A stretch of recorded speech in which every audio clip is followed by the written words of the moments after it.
Isso. Gálatas capítulo 2, versículo 20. Coloca para mim o texto bíblico, Edson, por favor. Próximo slide.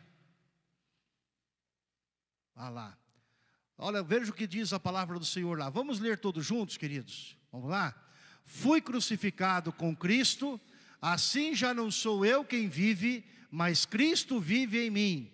A vida que agora vivo no corpo, vivo-a pela fé no Filho de Deus, que me amou e se entregou por mim. Amém? Essa é a declaração de morte da pessoa que está ao seu lado. Amém, queridos? Aleluia. Pode assentar.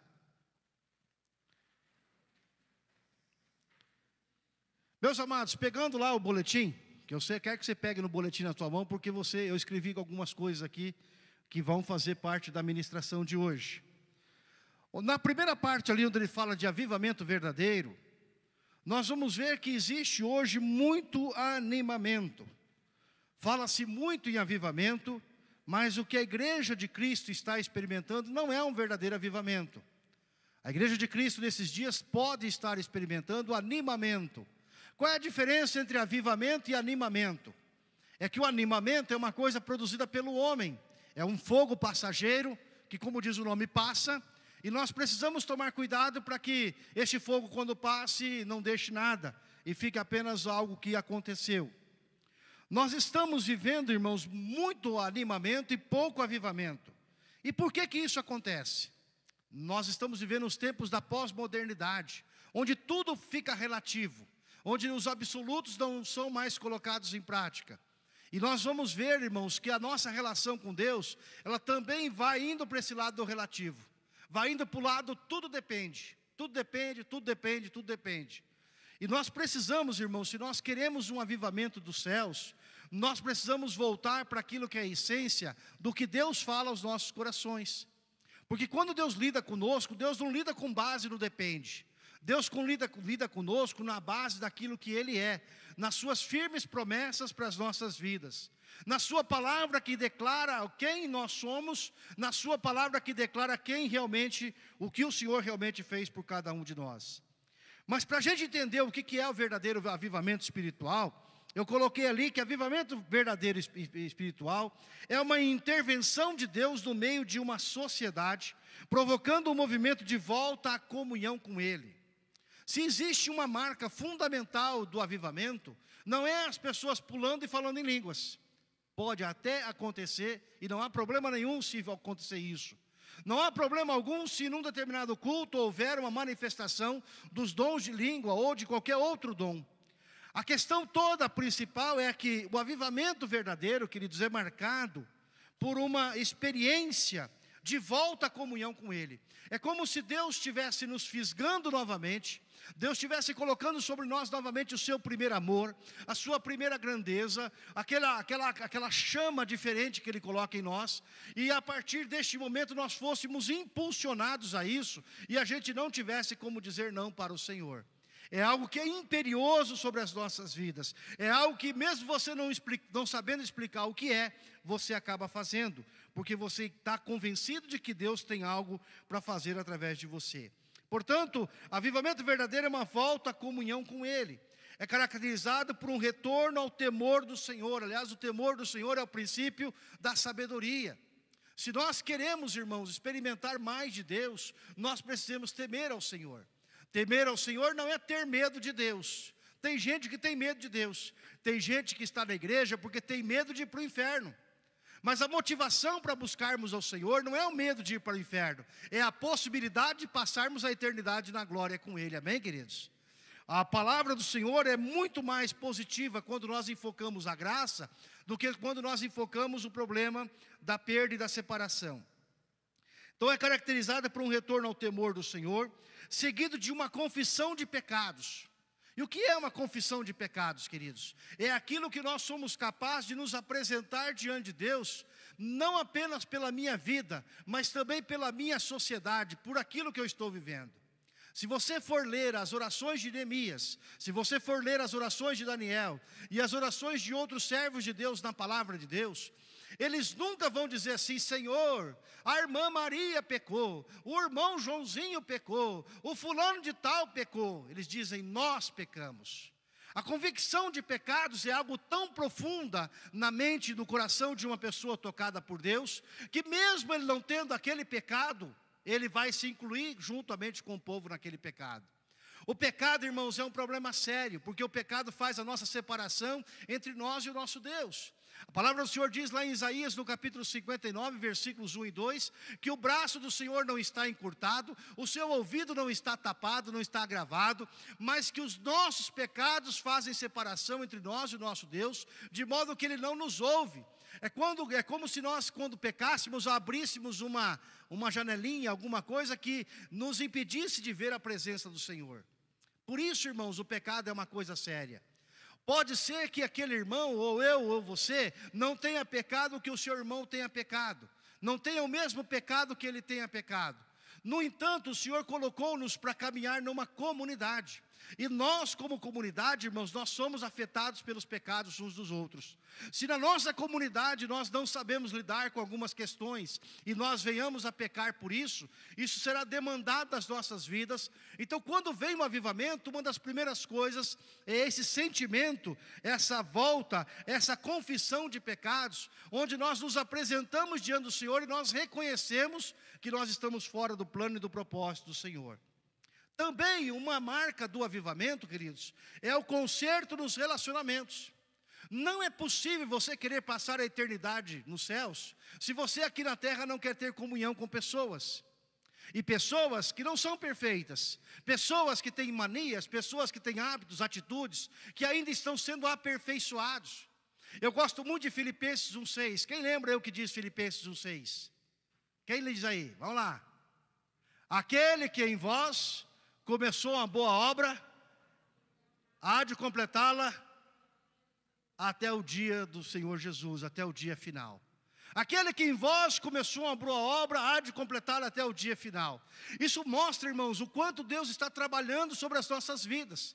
É através de uma circunstância, é através de uma situação, é através de uma crise econômica, como o país está vivendo agora, é através de qualquer outra circunstância, Deus está trabalhando sobre os nossos corações.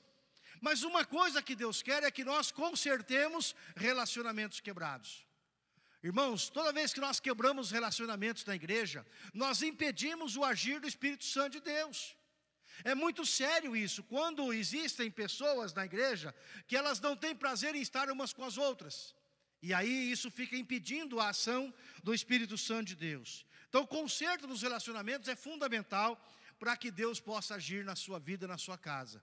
Se o esposo ou a esposa estão passando por um problema e o relacionamento deles está cortado por conta dessa dificuldade que eles possam estar vivendo, isso impedirá o agir do Espírito Santo de Deus na sua casa. Por isso o apóstolo Pedro fala sobre isso. Fala sobre a importância de nós nos colocarmos um pelo outro diante do Senhor, para que esses relacionamentos não venham a ser quebrados. Outra coisa, queridos, que fala sobre avivamento, é a restituição. É interessante que quando Jesus entra na casa de Zaqueu, todo mundo ficou horrorizado por Jesus entrar na casa de Zaqueu. Porque afinal de contas, Zaqueu quem que é? Zaqueu não é um exemplo de homem.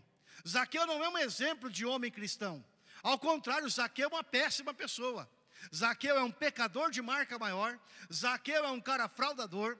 Zaqueu é um cara malvado. Zaqueu é um cara que representa a pior espécie que tinha em Israel. Mas quando Jesus olhou para Zaqueu, Ele não olhou para Zaqueu da mesma forma como nós olhamos. Nós olhamos e dizemos assim: esse aí vai dar muito trabalho para se converter. Jesus não, quando olhou para Zaqueu, Ele percebeu a fonte e a necessidade que aquele homem tinha dentro de si, de ter uma vida transformada. E é interessante que quando Jesus entra na casa de Zaqueu, e quando Zaqueu é confrontado pela mensagem da palavra de Deus, a palavra do Senhor diz que imediatamente Zaqueu faz uma restauração. Ele diz assim: olha, eu vou liberar o perdão sobre as pessoas que houve algum problema, e se eu defraudei alguém, eu venderei dos meus bens e eu darei dos meus bens para restituir. Ou seja, quando há um mover de avivamento na sociedade, quando há um mover de avivamento na igreja do Senhor, uma das marcas é a restituição. Aquilo que foi perdido é restituído. Aquilo que foi esquecido ao longo do tempo, volta-se e começa a se trabalhar novamente com esse processo. Então essas são as marcas: retorno ao temor do Senhor, confissão de pecados, consertos dos relacionamentos e restituição. Resumindo, é uma volta para Deus.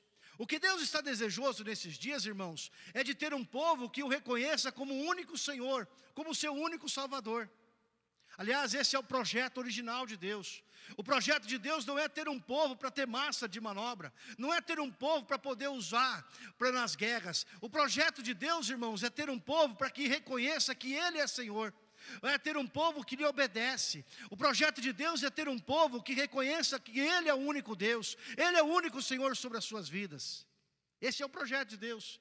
Não é por acaso que em Jeremias, no capítulo 7, versículo 22, quando Deus vai conversar com Jeremias, Deus fala: Jeremias, quem é que pediu para vocês ficarem focados e tanto em sacrifício, mas esqueceram do relacionamento comigo? Deus quer, irmãos, que nós possamos nos aproximar dEle todos os dias. Deus não quer que nós nos aproximemos dEle apenas no dia em que as dificuldades se levantam, apenas nos dias em que os problemas vêm sobre nós. Porque tem gente que pensa assim: Deus tem tanto problema que eu me viro com esse pequeno problema. Mas Deus é Pai, Deus é maravilhoso, Ele é amoroso, e Ele quer participar de cada momento da nossa vida, amém, queridos? Ele quer que você o consulte, Ele quer que você fale com Ele, Ele quer que você peça a opinião dEle em cada momento da sua vida. Ele quer participar completamente das nossas vidas.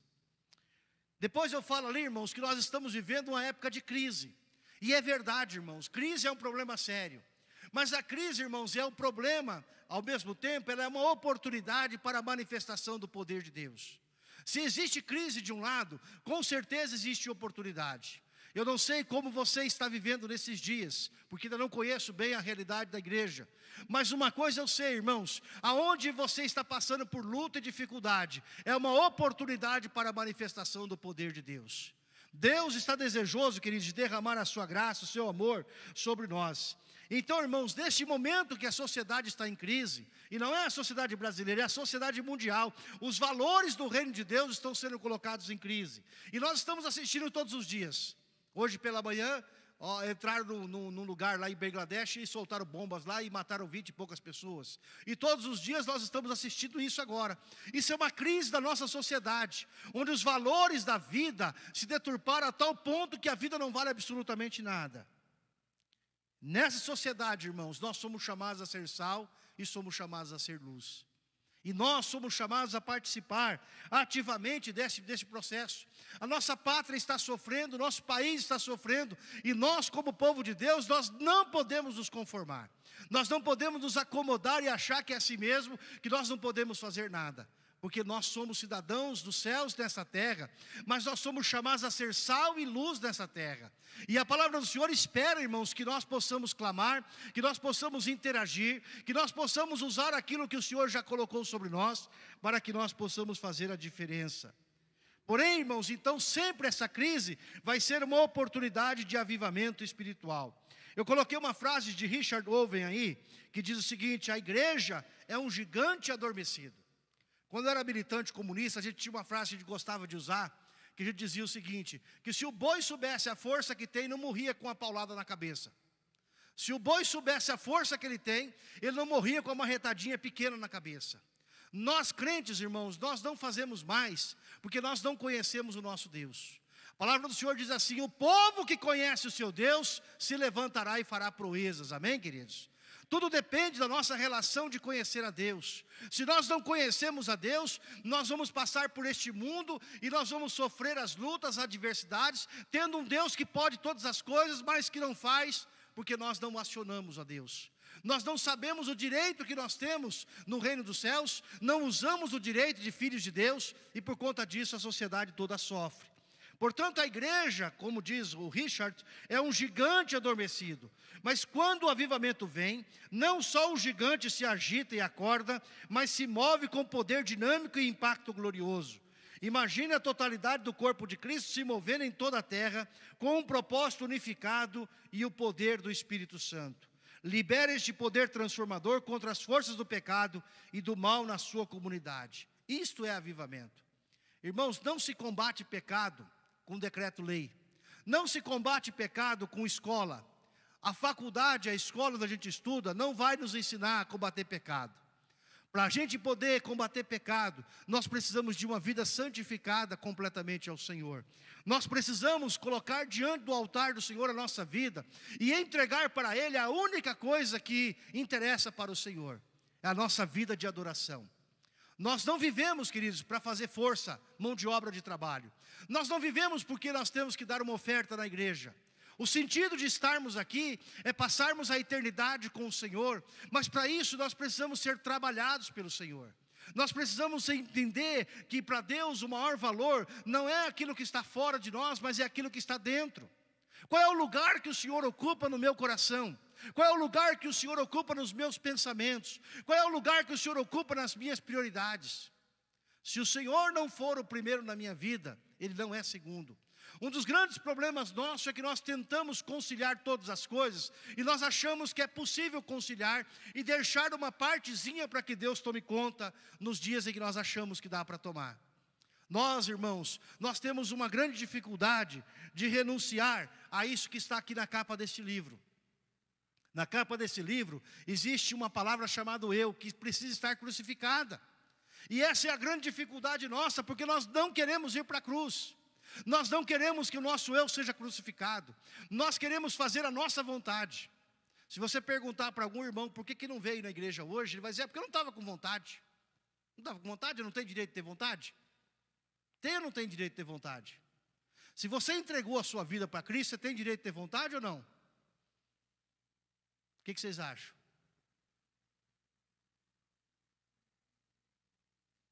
Se você entregou a sua vida para Cristo, você não tem direito de ter vontade. Esse é o grande problema nosso.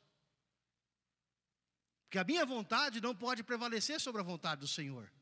Todas as vezes que eu trabalho com Cristo e eu coloco a minha vontade sobre a vontade dEle, eu tenho um problema. Porque Deus não vai assinar embaixo da minha vontade.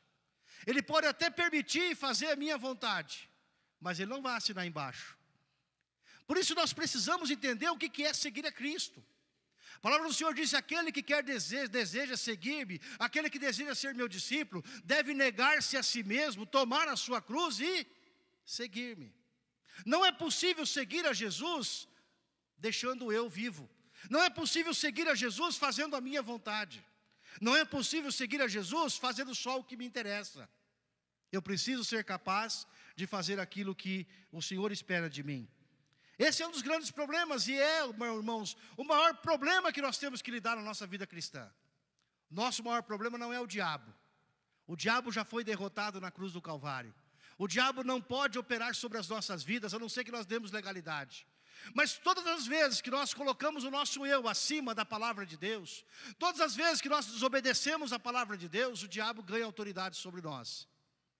E essa autoridade faz com que nós tenhamos uma vida cheia de altos e baixos. Faz com que nós tenhamos uma vida carnal muitas vezes. E faz com que nós não tenhamos vitória sobre o pecado. Esse é o grande problema da igreja. Nós temos que lutar contra o eu, contra o mundo e contra Satanás. Contra Satanás é fácil. Em nome de Jesus ele tem que sair, ponto final. Contra o mundo dá para lutar também. Mas contra o eu é a nossa maior luta. E o tempo todo você vai ter que ser chamado sobre o seu eu. O tempo todo você tem que discutir qual é a vontade que você vai fazer. É o seu eu ou é o eu do Senhor sobre a sua vida? E não pense que às vezes vai ser fácil você decidir. Às vezes vai ser complicado mesmo. Mas você precisa tomar uma decisão e deixar Deus operar e agir sobre a sua vida em nome de Jesus. Por isso, irmãos, eu quero desafiar você nesses 40 dias ao seu jejum pessoal. Qual é o tipo de jejum que você vai fazer? Algumas pessoas, irmãos, podem fazer 40 dias de jejum tranquilo. Podem ficar 40 dias sem comer, que não faz diferença. Mas outros talvez tenham uma dificuldade. Então você pode fazer uma dieta de Daniel, com legumes e verduras. Outros vão se abster de guloseimas. Outros vão se abster de internet. Tem gente que está viciada em internet. Tem gente que está viciada em jogo de futebol. Tem gente que não veio no culto porque tem jogo do time dele passando agora à noite na TV.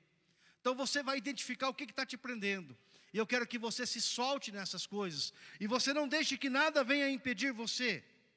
E o objetivo, irmãos, não é você ficar sem comer. O objetivo é que você, neste período de tempo, se consagre ao Senhor em jejum e oração. Se consagre ao Senhor fazendo aquilo que importa para Deus. Paulo diz, irmãos, que existe um corpo espiritual, assim como existe o nosso corpo animal. Assim como tem esse corpo bonito que nós estamos vendo aqui, existe um outro corpo, que é o corpo espiritual, e que nós precisamos alimentá-lo, nós precisamos cuidar deste corpo. Então nós precisamos, irmãos, apresentar diante do Senhor a nossa vida espiritual. Então, irmãos, você pode tirar um alimento, você pode tirar um tempo, mas o importante não é o que você tira, é o que você coloca no lugar. Eu quero desafiar você nesses 40 dias, que vai de amanhã, do dia 4, até o dia 12 de agosto, a colocar pelo menos um versículo bíblico na sua mente. Eu quero que você seja capaz de decorar, de cor e salteado, e saber por quê, pelo menos um versículo bíblico a cada dia. E eu tenho certeza que Deus irá usar a sua vida poderosamente em nome de Jesus.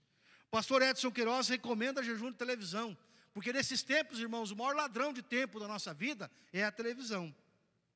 Portanto, defina a sua hora de falar com Deus. Uma coisa aqui que é importante, irmãos, é ter horário para falar com Deus. Quem não tem hora para falar com Deus, não fala hora nenhuma. Se você entender que o melhor horário é quando você acorda às 8 da manhã, fale com Deus às 8 da manhã, ou às 7, ou às 6, ou às 5, não sei que horas. Ou quem sabe de madrugada, quando você acordar pela madrugada, peça ao Senhor: Senhor, me acorda todos os dias 3 horas da manhã para eu falar contigo. Você vai ver que Deus vai fazer você acordar, e você vai falar com o Senhor, e vai ser muito especial este relacionamento com o Senhor. Leia, ore, decore de acordo com os motivos, passe o dia em comunhão com o Senhor. O que eu quero desafiar você, querido? Quando se levantar pela manhã, você vai pegar um versículo da palavra de Deus, vai colocar na sua mente, vai deixar esse versículo descer ao coração, porque Deus fez uma brincadeira com a gente. Deus colocou um ouvido, irmão, bem no nível do outro assim. Então quando entra por um ouvido, o que acontece? Escapa, sai pelo outro a palavra. Então para a palavra não cair para o outro lado, você precisa descer ela no coração. Então você ouve a palavra de Deus, pega lá um versículo qualquer versículo. A Bíblia tem mais de 8.000 promessas, qualquer uma delas serve, porque qualquer uma é maravilhosa. Se tivesse um só, seria o suficiente. E você vai fazer com que este versículo entre pelo seu ouvido e não saia pelo outro lado. Ele desça ao seu coração. E você vai começar a falar, meditar neste versículo. Quando você começa a meditar no versículo, ele começa a se renovar na sua mente. Ele começa a se renovar no seu coração. Aquela palavra começa a ter um novo entendimento. Ela começa a ir além daquilo que está escrito na letra. Por isso que a Bíblia diz que a letra mata, mas o Espírito dá vida, vivifica. Por quê? Porque apenas a letra escrita na Bíblia não é suficiente para te dar a grandeza daquilo que Deus quer para a sua vida. Portanto, irmãos, nós podemos fazer isso e vai ser uma bênção em nome de Jesus. Amém, queridos? Glória. Disposição para o quebrantamento, o arrependimento, confissão e restituição. Tem gente, irmão, que quando ela peca, ela fica brava, mas ela chora, mas não é por causa do pecado, é porque alguém descobriu o pecado dela. Eu tive um pastor amigo que pisou no tomate muito feio, e ele queria que a convenção arrumasse uma briga com a denominação inteira para poder resolver o problema do pecado dele. Mas ele não estava preocupado com o pecado, ele estava preocupado porque as pessoas descobriram o pecado dele. E pecado, irmão, não tem justificativa. Só existe uma saída para o pecado: arrependimento, quebrantamento de coração. Pecado não tem justificativa. Pecado pode ser bom, pecado pode ser bonito, pecado pode ser atraente, pode ser o que quiser, mas não existe justificativa para o pecado. Quando nós erramos e falhamos, a única coisa que nos apresenta diante de Deus é o nosso coração contrito e quebrantado. É o nosso coração que confessa diante de Deus que eu errei, que eu falhei. Não adianta apresentar diante de Deus o porquê eu errei e porquê eu falhei.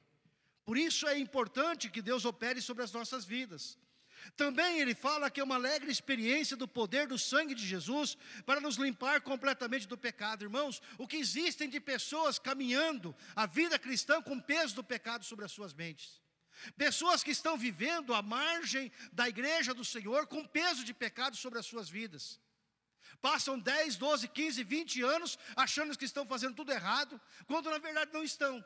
É apenas um peso do pecado de uma falha que cometeram lá atrás nas suas vidas. E não aprenderam a perdoar, e não aprenderam também a se perdoar, não aprenderam que Jesus já aplicou o seu sangue sobre aquele pecado.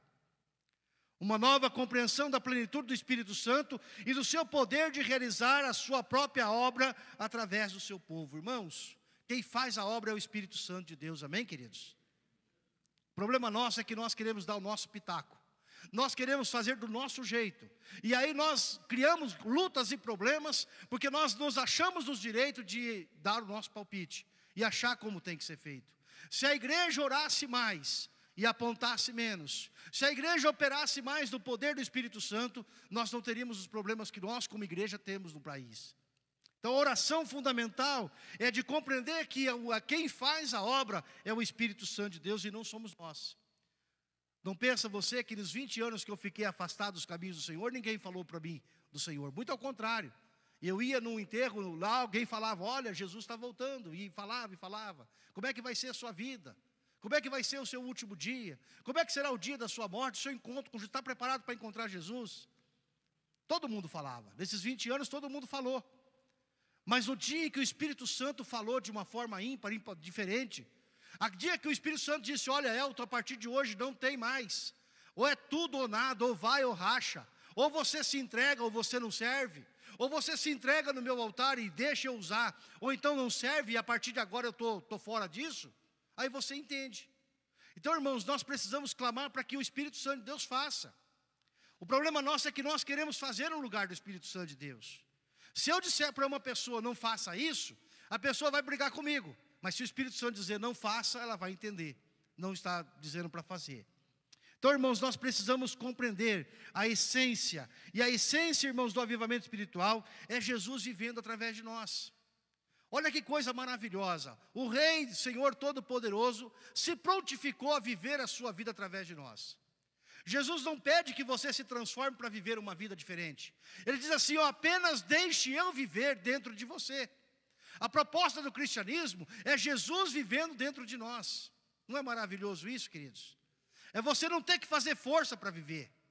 Aliás, cristão que faz força para ser cristão, é um cristão carnal. Porque o cristão espiritual não precisa fazer força para viver. O cristão espiritual, quando alguém pisa no pé dele, quando alguém o confronta, quando é confrontado no seu pecado, ele não tem problema vir aqui chorar e pedir perdão diante da igreja. O cristão carnal tem, o espiritual não. Então nós precisamos, irmãos, entender o tempo todo que Jesus quer viver através de cada um de nós. E Ele manifestou o seu poder e a sua glória através do Espírito Santo para nos permitir fazer exatamente isso. Esse texto diz que fui crucificado com Cristo. Ou seja, não é a crucificação do corpo, mas é a crucificação da nossa maneira de pensar, do nosso velho homem, daquilo que está encalacrado na nossa mente, que faz a gente errar o tempo todo.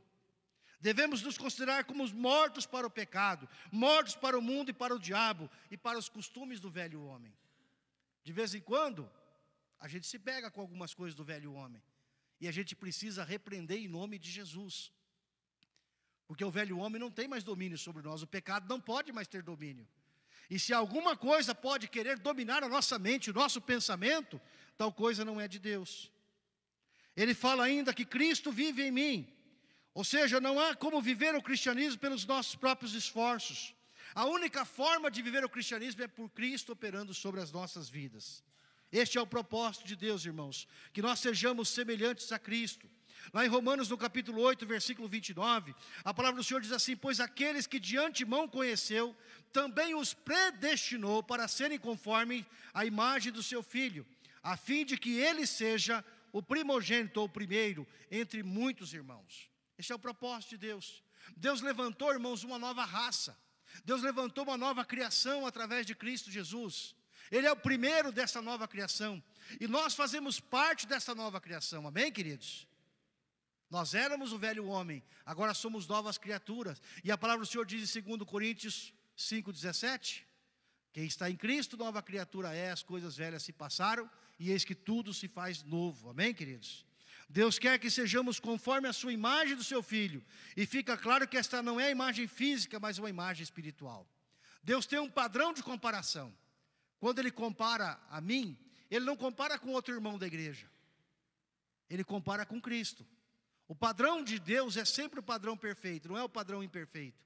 Se Ele me comparasse com alguém aqui da igreja, do nosso grupo de membresia, talvez eu pudesse estar melhor do que alguém, talvez eu pudesse estar pior. E é um problema sério quando a gente se compara com outra pessoa.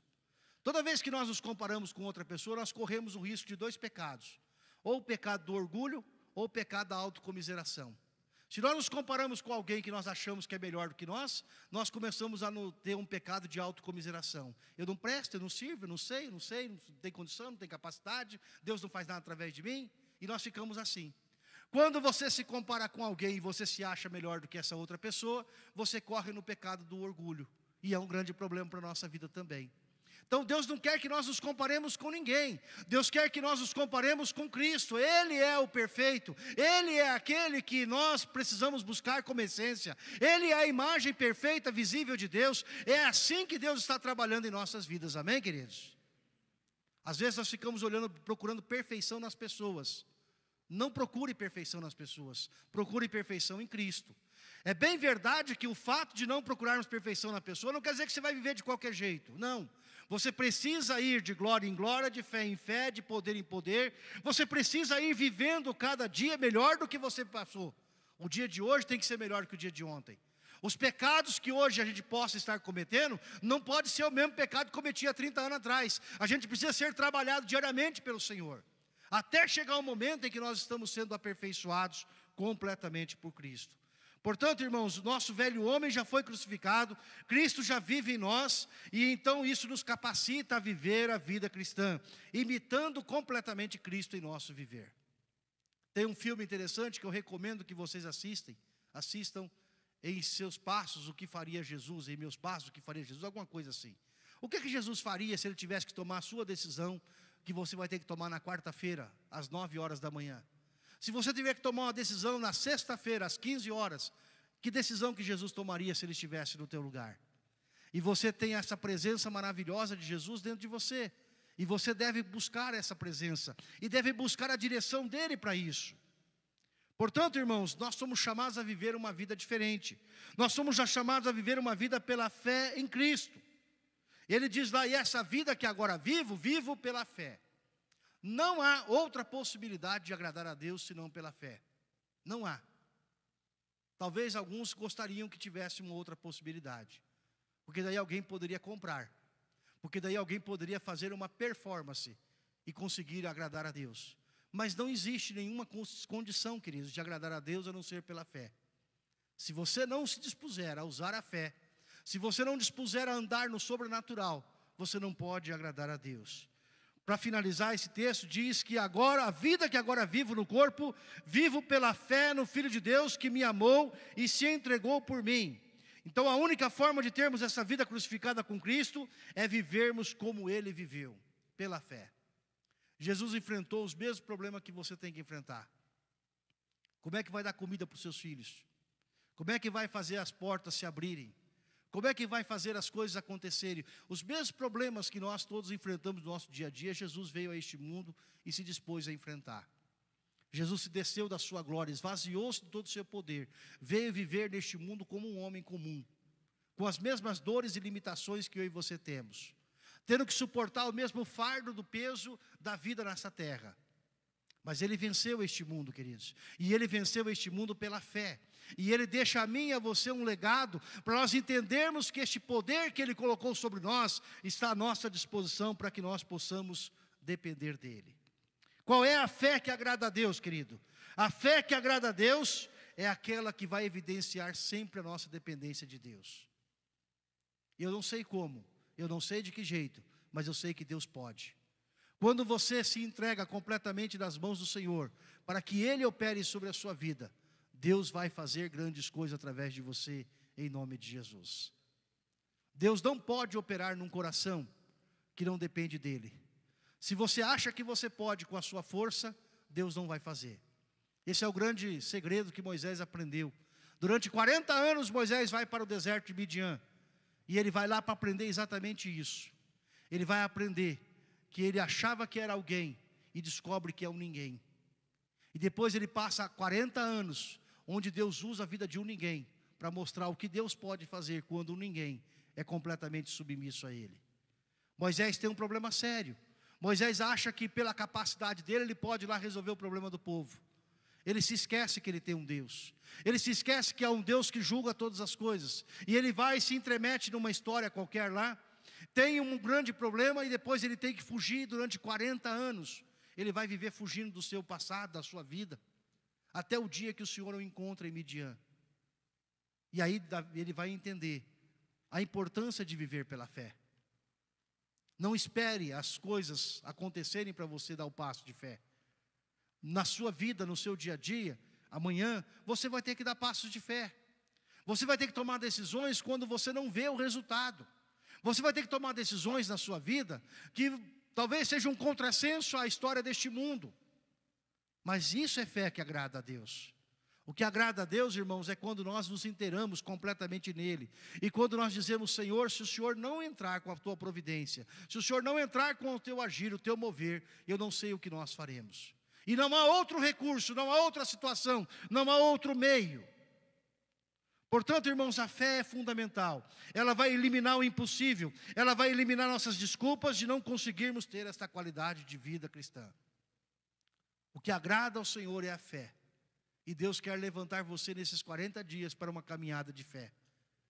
Você saber que Deus é um Deus que é coerente contigo. Um Deus que trabalha com você. Um Deus que está lidando com os seus modos de pensar. Um Deus que está lidando com as suas limitações. Um Deus que conhece a sua estrutura, sabe que você é pó. Um Deus que está interessado em operar algo sobre a sua vida, para que no final da história, a história seja melhor do que o começo. Essa semana eu fui muito impactado com uma passagem que eu estava lendo na palavra de Deus sobre a vida do rei Ezequias. Como aquele homem começou bem e terminou mal. E por que isso acontece em nossas vidas? Porque nos esquecemos que nós dependemos inteiramente do Senhor. Você pode ter um emprego aparentemente garantido. Você pode ter circunstâncias aparentemente garantidas na sua vida. Mas eu e você, nós não somos absolutamente nada, queridos. E essa semana, quando nós fomos lá no enterro do Alceu, e isso me fez pensar, irmão Dirceu, o que é a nossa vida? A palavra do Senhor diz que a nossa vida é como uma flor, que nasce pela manhã, ao final da tarde murcha, e no dia seguinte passa o vento, ela se vai e ninguém se lembra mais. Isso é a nossa vida, irmãos. Nossa vida não é nada. Nós não somos absolutamente nada. Tudo aquilo que você possa pensar que você tem, você não tem. Você vai deitar na sua cama hoje, mas a cama não é sua. Você vai amanhã trabalhar, mas o emprego não é seu. Você vai sentar, vai comer, mas aquilo... Qual é o sentido da vida, queridos? Nós cantamos hoje, foi maravilhoso esse momento de louvor que nós tivemos no culto hoje. É só isso, irmãos, é isso que importa. É vivermos para adorar ao Senhor, para reverenciar o Senhor, para dar a Ele a honra, para dar a Ele a glória. É vivermos nessa dispensação. Nós não somos deste mundo, irmãos. Nós não podemos permitir que os problemas deste mundo inviabilizem aquilo que Deus quer fazer em nossa vida. O nosso Deus é muito maior do que qualquer problema que você possa estar passando. O nosso Deus é maravilhoso e quer entrar na nossa história, quer mudar radicalmente a nossa história. Mas muitas vezes não faz, porque nós não nos deixamos. Deus está convidando você a um retorno completamente a Ele. Deus está convidando você a se lançar completamente nele. E dizer, Senhor, Tu és o meu único Senhor. Tu és o meu Salvador. O Senhor é o meu pastor e nada me faltará. O Senhor é aquele que me guarda. O Senhor é aquele que me levanta. O Senhor é aquele que me sustenta. Eu espero que nessa semana você receba várias palavras do Senhor. E você entenda como você tem um Deus maravilhoso, um Deus que te ama. Um Deus que cuida da sua vida. Um Deus que se interessa pela sua história. Um Deus que não olha para nós como se fosse um resto qualquer de criação. Mas um Deus que faz coisas grandes e tremendas para o seu povo. Um Deus que quer ouvir a tua voz. Você consegue imaginar isso? Deus quer ouvir a tua voz. Deus quer ouvir você falar com Ele essa semana. Quero desafiar você, querido, acorde de madrugada. E se você por acaso acordar, comece a falar com Deus. Eu tenho certeza que você vai ouvir a voz do Senhor, porque Deus é um Deus que ouve e fala também, em nome de Jesus. Amém, amados? A vida que agora vivo, não vivo mais na carne, mas na fé, no Filho de Deus. Essa é a proposta de Jesus para a nossa vida. A proposta de Jesus para nós não é você fazer algo para Deus, é você deixar Deus, Jesus viver em sua vida, para você ter uma experiência diferente com Ele e experimentar o que só Ele tem para você em nome de Jesus. Amém? Eu tinha pedido para o Cuestas uma música, o pessoal passou, ele passou para vocês? Não? Vamos cantar então? Tinha pensado numa música, já estou crucificado com Cristo. Agora vivo não mais eu, mas Cristo vive em mim.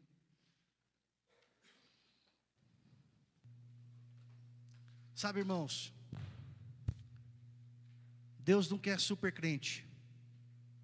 E Deus não quer pessoas que sejam mais do que as outras. Ele não precisa disso. Ele só precisa de um espaço no seu coração. Nesses 40 dias, queridos, o Senhor quer apaixonar-nos novamente por Ele. Ele quer que nós possamos ser apaixonados pela sua presença. A presença do Senhor é ser tão evidente quanto uma terra seca que recebe uma água. E às vezes, queridos, nós vamos vivendo a nossa vida e os dias vão sendo difíceis. Parece que vai faltando terra, água, parece que vai faltando terra. Parece que a nossa vida vai ficando tão árida, tão distante. Você já parou para pensar qual é o sentido disso tudo? Por que você veio na igreja nesta noite? Ah, pastor, eu vou lá porque senão o senhor vai lembrar que eu não estava, vai me ligar depois na semana. Às vezes eu ligo mesmo. Mas não é por isso que você veio na igreja. Às vezes nós ficamos preocupados, queridos, o que nós vamos dar para o Senhor? Senhor, o que eu vou te dar? Estou desempregado, estou passando por luta. Senhor, eu só tenho problema, Senhor. Mas Deus não está preocupado com isso. E a pergunta que Ele faz para você nessa noite é: como é que está o seu coração? Será que você não está fazendo muita força e não está deixando Ele agir? Será que se o Senhor olhasse para mim e para você nessa noite, Ele poderia encontrar um lugar para pousar? Gosto muito dessa frase: hoje me convém pousar na sua casa. Quem é essa pessoa que está do seu lado? Essa pessoa é o templo do Espírito Santo de Deus. É alguém onde Deus veio para fazer morada. Existem casas belas, muito boas, mas Jesus veio morar dentro do seu coração. Não é um puxadinho qualquer, não é um arranjo que Deus fez para poder caber Jesus ali. O Senhor está edificando, queridos, um palácio, um trono de louvor, um trono de adoração. Nós ficamos às vezes tão focados naquilo que nós podemos dar para Deus, que nós olhamos e falamos assim: ah, eu não tenho dom, não tenho talento, não sei cantar, não sei fazer, não sei isso e aquilo. Mas quem disse que Deus quer isso de você? Quem disse para você que Deus quer isso de você? Ele não quer isso. Ele só quer o seu coração. Ele só quer que você o receba. E você, ao acordar de madrugada, você diga: Senhor, eu tenho um problema, mas eu tenho um Deus maravilhoso que é o Senhor. Ele quer que você possa compartilhar com Ele as suas dificuldades. Senhor, eu sei que eu não deveria, mas eu não consigo. Mas me ajuda em nome de Jesus. Que bom, irmãos, saber que nós temos um Deus que nos ama. Um Deus, irmãos, que se propõe a viver por cada um de nós. Um Jesus maravilhoso que desce da sua glória, envia o seu Espírito Santo, irmãos. E o Espírito Santo está desejoso de uma grande obra, porque o Espírito Santo de Deus quer retornar para a glória do Pai.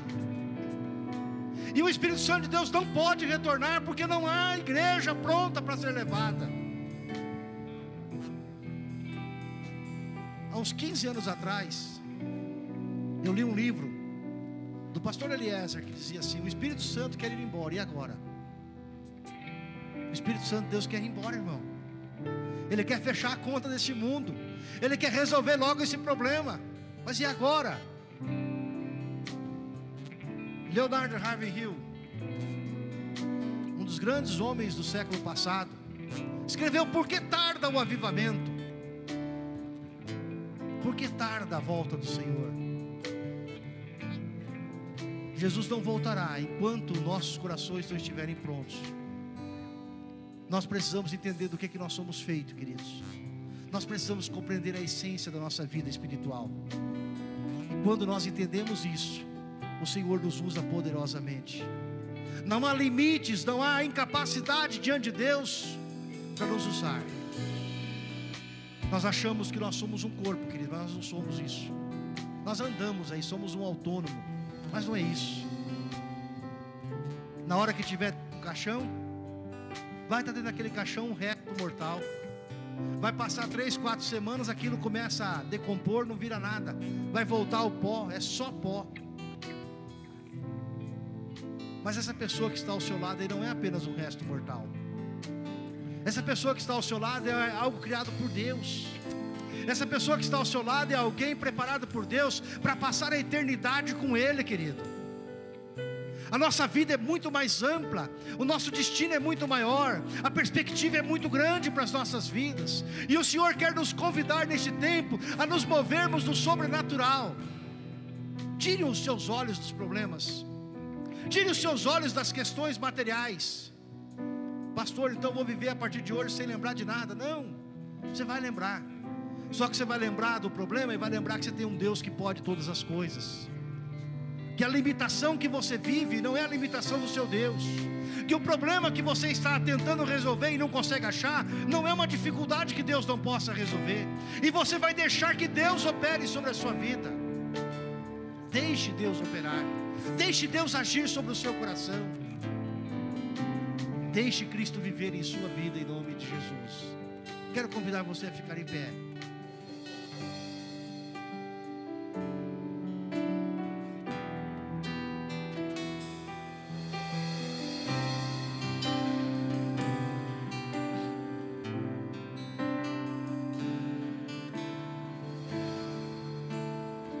Vem o Senhor minha vida oferecer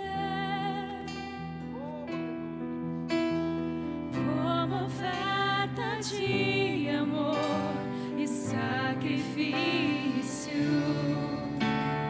Quero minha vida a Ti entregar como oferta viva em Teu altar. Pois pra Te adorar foi que eu nasci. Cumpra em mim o Teu querer, faça o que está em Teu coração,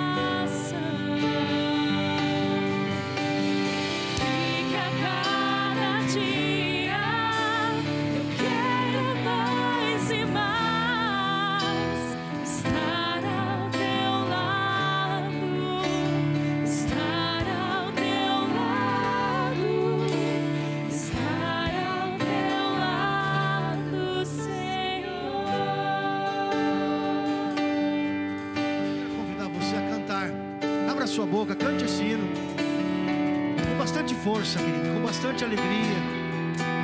Esse é o convite que o Senhor nos faz para que nós nos lancemos completamente nele neste tempo. Louvado e santo é o nome do Senhor.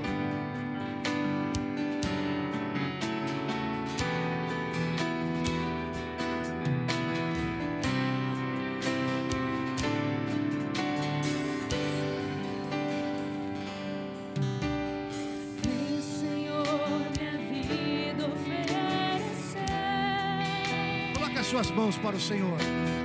como oferta de amor e sacrifício. Coloque a sua mão sobre o seu coração. Minha vida a Ti entregar como oferta viva em Teu altar. Para que você nasceu? Pra Te adorar foi que eu nasci.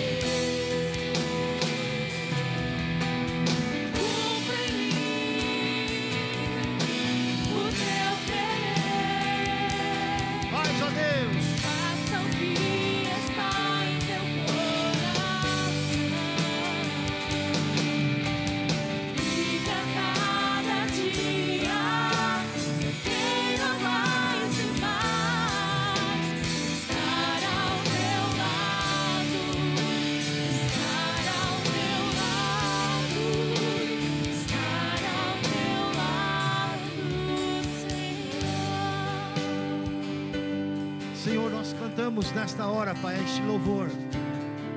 E nós dissemos, Senhor, faz o que está em teu coração. Senhor, nós queremos nos consagrar neste período de 40 dias de jejum e oração, Senhor. Temos muitas lutas, dificuldades e problemas. Temos situações que demandam de respostas, Pai. Mas a melhor resposta virá do Senhor. Pai, nesses 40 dias nós não queremos nos preocupar com outra coisa que não seja a Tua presença em nossa vida. Nós queremos que o Senhor venha marcar o nosso tempo, Pai, para que nós não venhamos a passar os dias como se passa sem o Senhor operando. Deus, muito obrigado porque o Senhor tem boca e fala. Muito obrigado porque o Senhor tem ouvidos e ouve. Nós queremos nesses 40 dias que o Senhor derrame a sua graça poderosa, que nós possamos, ó Deus, nos comunicar melhor com o Senhor. Pai, nós precisamos reconhecer que nós erramos muitas vezes, Pai, que nós vamos vivendo a nossa vida como se o Senhor estivesse distante, quando na verdade o Senhor está sempre presente. O Senhor quer participar de cada momento da nossa vida, Senhor. Meu Deus, nesses 40 dias, providencia um retorno, Senhor, um retorno à comunhão plena contigo, um retorno à comunhão diária. Senhor, que quando nós estivermos dirigindo no carro, as pessoas ao olharem para nós vão ver que nós estamos conversando com alguém, e este alguém não é um vazio, mas é um Senhor poderoso, Pai. Deus, eu clamo a Ti nesta hora por aqueles que estão aqui, ó Deus, que estão passando por um momento de sequidão espiritual, por aqueles, ó Deus, que estão passando por um momento, Pai, onde não conseguem ouvir a Tua voz. Senhor, revela-te esta vida em nome de Jesus. Ó Deus, esta pessoa que entrou nesta noite, neste lugar, Deus, que está com a vida ressecada, que precisa receber da palavra do Senhor, que precisa receber da Tua provisão, do Teu cuidado. Deus, aviva este coração, Senhor. Opera sem medida sobre estas vidas nesta hora. Senhor, nesses 40 dias que nós estaremos começando, Pai, revela-te de uma forma toda especial para a Tua igreja. Que ao terminar esses 40 dias, Senhor, nós possamos Te conhecer como nunca antes Te tínhamos conhecido ao Senhor. Que nós possamos experimentar o mover sobrenatural do Senhor. Que nós possamos ouvir a Tua voz de uma forma clara. E o Senhor glorifique o Teu santo nome sobre as nossas vidas. Em nome de Jesus. Louvado e santo é o nome do Senhor. Aleluias. Amém, queridos.